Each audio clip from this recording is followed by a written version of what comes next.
जय हिंद साथियों, मैं अनुज कुमार गंगवार, पूर्व प्रदेश सचिव, आप सबके बीच में हूँ।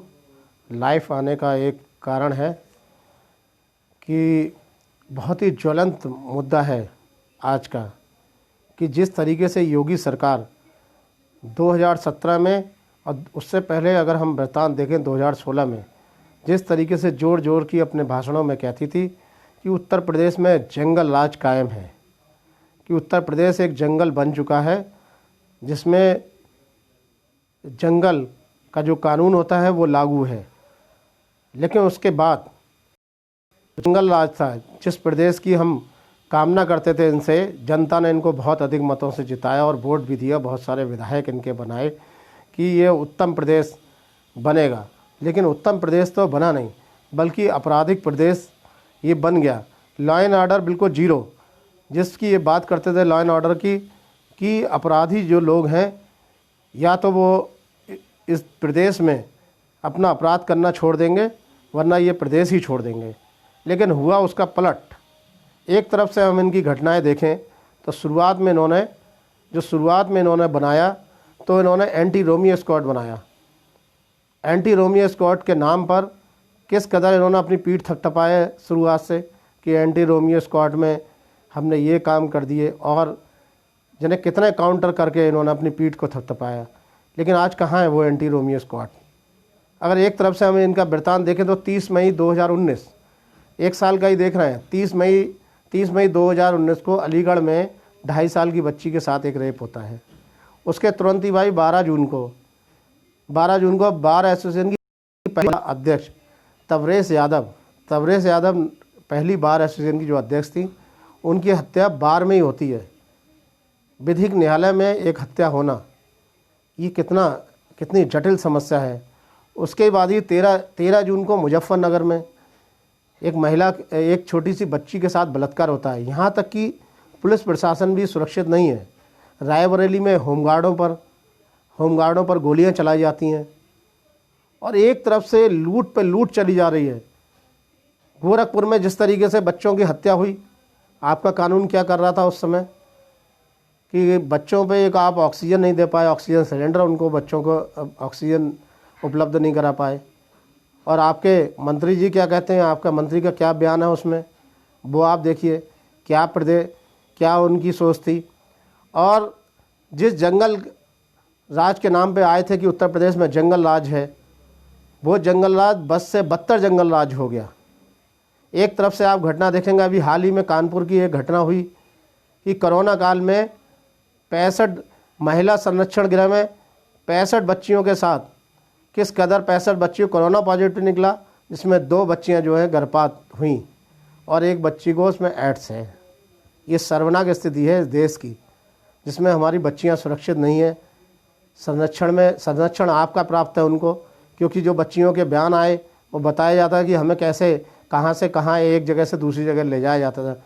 उसी के तुरंत बाद कमलेश तिवारी, उससे पहले कमलेश तिवारी जो हिंदूवादी नेता थे, हिंदू महासभा के थे, हिंदूवादी नेता थे, उनकी हत्या कर दी जाती है। यहाँ तक कि आपके जो विधायक हैं संगीत सोम जी, वो पिछले साल बताते हैं कि मेरे घर पे कुछ लोगों ने डराया धमकाया, मेरे घर पे बम मारा, संगीत सोम जी बताते हैं।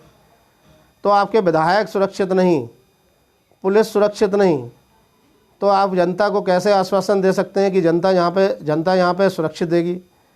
गौ कसी के नाम पर किस कदर लूटपाट हुई, किस कदर आपके प्रशासनिक लोगों ने कैसे लूटपाट कर रहे हैं।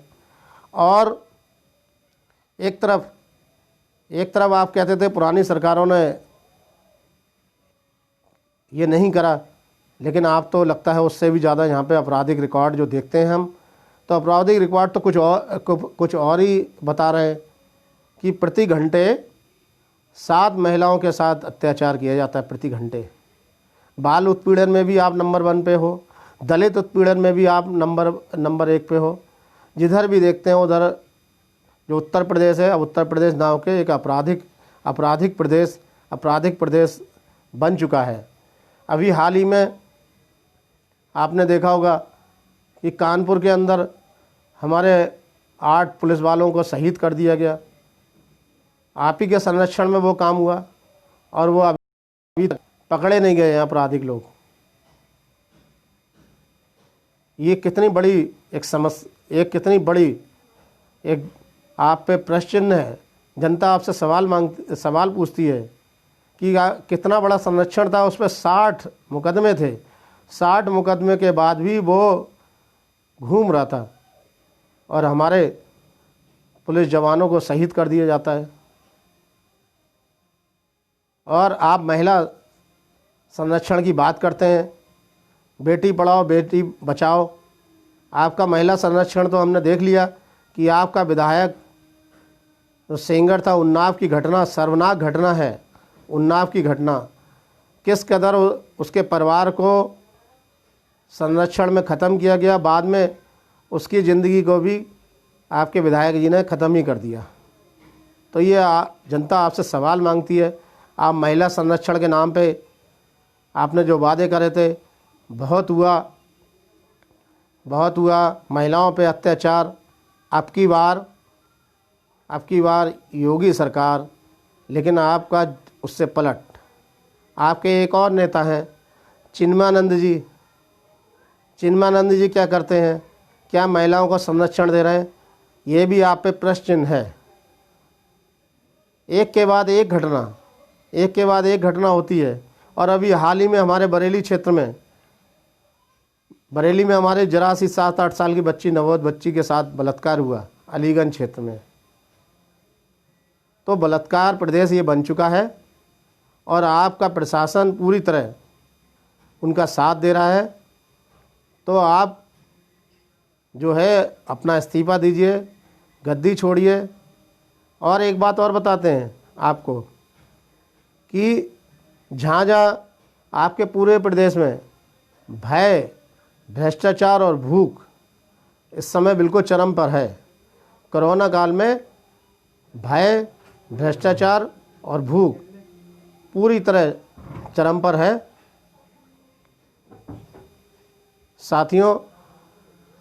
मेरे साथियों जो भी मुझे देख रहे हो, मेरी बात को आगे बढ़ाएं और शेयर करें कि किस कदर योगी सरकार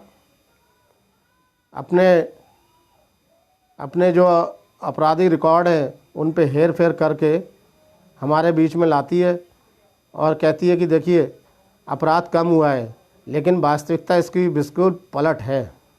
बिल्कुल पलट एकदम। एक के बाद एक हत्या होती जा रही है। पुलिस सुरक्षित नहीं, जनप्रतिनिधि सुरक्षित नहीं, कोई सुरक्षित नहीं है। इसी के साथ अपनी वाणी को विराम देता हूँ। जय हिंद, जय भारत, धन्यवाद।